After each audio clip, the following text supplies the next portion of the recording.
Oh iya, Niki ditahan. Kalau Mail gue tahu ribet sama gue, kagak munafik ya. Gue nggak munafik ya. Sahrul kagak ada, sepi kan? Sepi juga sih gue, karena satu-satunya orang yang bilang gue ani-ani ya. Gue itu cuma pantas menjadi ani-ani cuma di mata dia doang ya. Yang lainnya nih ya, gue ke Bali aja nggak kayak turis tahu. Gue dikira pecalang. Nggak support Niki, support.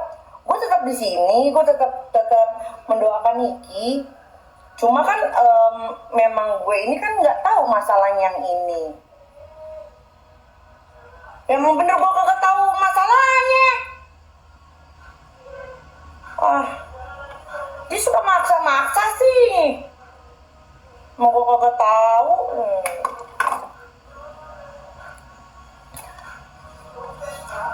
Mail berapa lama gue nggak tahu. Baru tadi kok.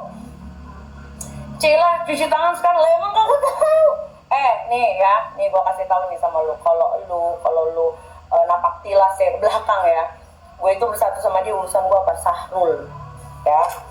Urusan skincare nih bisa kalian lihat ya, gue nggak pernah grecokin dagangan orang nih, asal lu tahu.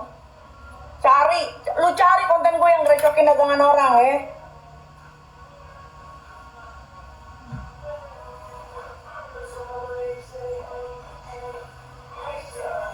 Review produknya nggak pernah gue review produk. Terus kalau bilang Cila sekarang cuci tangan, kalau gue memang terlibat, gue pasti udah diperiksa. Tuh pertama, kedua, gue pasti udah dipanggil, gue pasti udah ditahan kalau memang gue terlibat. Lu nggak tahu gue lagi dagang mau kena, gue lagi fokus dagang.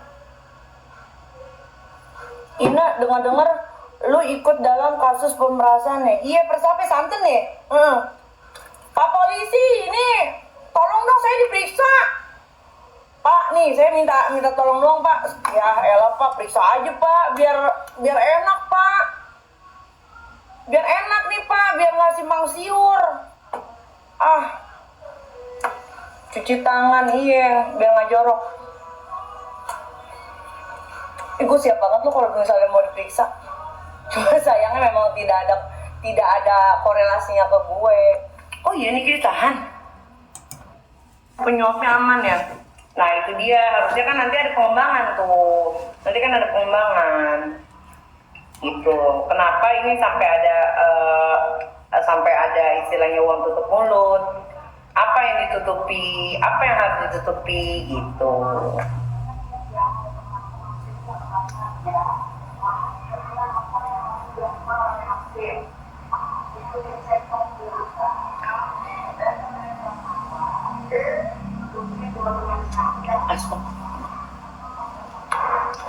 Nggak bisa, gue mau ini baru buka puasa.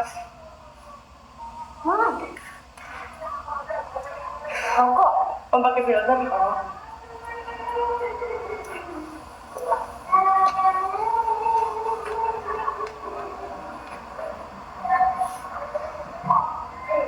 Jangan ngajarin kayak lo guys, ya lo pasti juga lebih paham. Gue tidak paham, gue awam hukum.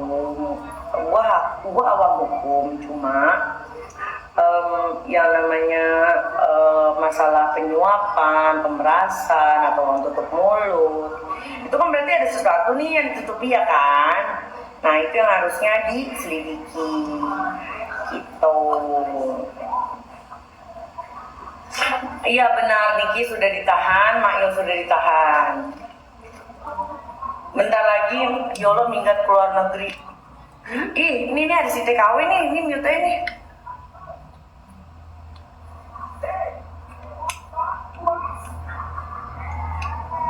Itu buzzer ya?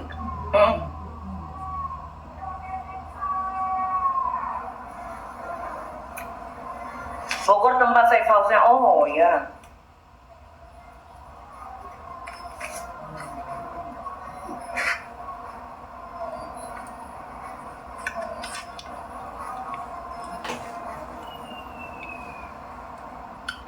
Enggak kak, gregetan banget, suruh kamu nolongin, suruh kamu gantiin lah. Juga buzzer. Mereka kan ngetik begitu kan bukan pakai otak, pakai hitungan. Nih gue udah ketik, gue udah typing berapa kali nih, komen berapa kali nih. 5 menit lagi gue off ya.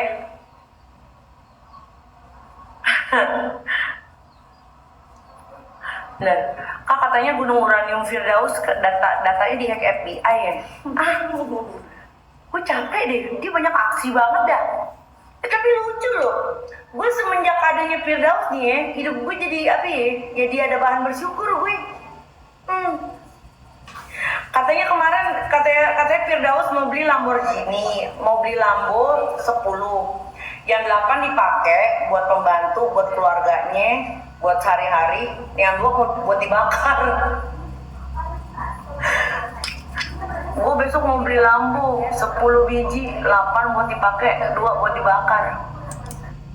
Nah, jadi urgent ya guys, aku perlu 3-5 lagi orang yang korbannya si dokter abu-abu ya, memang ada bukti pembeliannya, terus ada bukti kalian kulitnya rusak atau bopeng atau apa melasma atau apa, pokoknya kulit kalian rusak aja. Cus buruan ya, yang di Jakarta aja dulu deh, soalnya yang jauh-jauh ntar ribet ya. DM. Nah, jadi urgent ya guys, aku perlu 3. Kasus pemerasan bermodus review skincare sudah makin terang benderang. Bukti yang dulu saya sempat bilang nanti tunggu aja di pengadilan, saya udah dengar nih, udah lihat semuanya. Bahkan malah justru akhirnya beredar liar di sosial media 2 hari ini. 2 orang tersangka sudah ditahan, dan menurut saya harusnya bisa menyusul tersangka-tersangka lainnya. Dan ingat, polisi tidak mungkin menetapkan tersangka kalau tidak ada bukti kuat. Sudah pasti buktinya kuat dan jelas. Nah, waktu saya mulai mengungkap kasus ini, banyak netizen yang menghujat saya, bilang katanya saya Dewan Pembela Owner, Dewan Pembela Mercury, skincare bermerkuri. Kapan saya pernah membela skincare bermerkuri itu kapan? Gitu kan? Gak ada. Dan saya dibilang katanya anggota DPR pembela atau DPR yang tukang nimbrung, dibilang DPR yang gak ada kerjaan.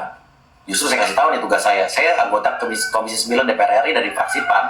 Komisi 9 itu membawai selain BPJS Kesehatan, Tenaga Kerja, Kesehatan, Perlindungan Pekerja Migran, ada juga BPOM. Nah makanya salah satu tupoksi saya ya, saya ngomong soal BPOM ini berhubungan dengan BPOM skincare ini. Ya itulah tugas saya jalankan, bukan nggak kerja, justru saya kerja. Ya kan? Nah, justru saya di awal Oktober kemarin, waktu baru dilantik, saya adalah orang yang pertama kali mengungkap dan mengangkat kasus skincare berbahaya. Dan juga kasus skincare dan obat-obatan makanan lainnya. Dan akhirnya saya menemukan fakta adanya pemerasan yang berhubungan dengan skincare.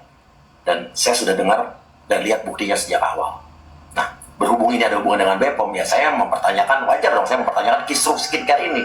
Dan saat saya mulai mengungkap adanya pemerasan, dugaan pemerasan, mulailah mereka-mereka ini memframing saya dengan tuduhan fitnah macam-macam. Tapi saya nggak peduli, saya mau dibully, saya mau dihajar, selagi saya tegak lurus membela kebenaran keadilan, saya tidak pernah takut. Saya nggak peduli sama image dan sebagainya. Yang penting yang saya jalankan ini memberantas kejahatan. Sampai saya difitnah, katanya dibayar berapa 10.000 US dollar lah. Geli saya dengerin. Nah sekarang justru saya balik nih. Ada kan sekarang dugaan seorang oknum dokter yang meminta dokter yang meminta 2 juta Singapura dolar, membawa-bawa pejabat, bilanglah dia bakal diundang di DPR bulan Januari, nanti bakal bisa beres semuanya. Sudah gitu membawa ada angkatan, tentara, polisi. Aduh, rekaman itu ada 1 jam guys. Ya pasti nanti akan terungkap. Nah, justru siapa yang moras itu siapa? Jangan maling teriak maling, tukang peres teriak peres, ya kan? Nah, jadi udah jelas kan apa yang terjadi selama ini, udah jelas. Jadi kalian mudah-mudahan bisa punya akal sehat, logika sehat, terbuka, oh ternyata ini sebenarnya masalahnya. Nah, tenang guys, skincare berbahaya, skincare yang meresahkan, skincare yang tidak berbepom, skincare yang overclaim, tetap kita akan bantai, kita sikat. Tapi laporkan, kalau ada korban laporkan, jangan cuma teriak ada korban itu, ada korbannya, kata siapa katanya. Kalau ada korbannya, buktinya bawa ke saya, ke polisi, ke BPOM, saya kawal. Nah, di posting berikutnya saya akan terangkan apa itu sebetulnya skincare overclaim, apa skincare berbahaya. Ini 2 hal yang berbeda, tapi dua-duanya bisa kita laporkan. Jadi selama ini banyak orang yang tergiring overclaim dengan bermerkuri itu sama, beda. Dua-duanya bisa dilaporkan, tapi dengan undang-undang yang berbeda. Nah, nanti di posting berikutnya lagi saya akan hadirkan juga orang-orang yang sudah melapor saya, sudah ada 4 orang. Ya, nanti seperti apa, produk apa saja yang dilaporkan, saya akan kasih tahu. Ya, Selamat berbuka puasa. Salam akal sehat. I love you baby.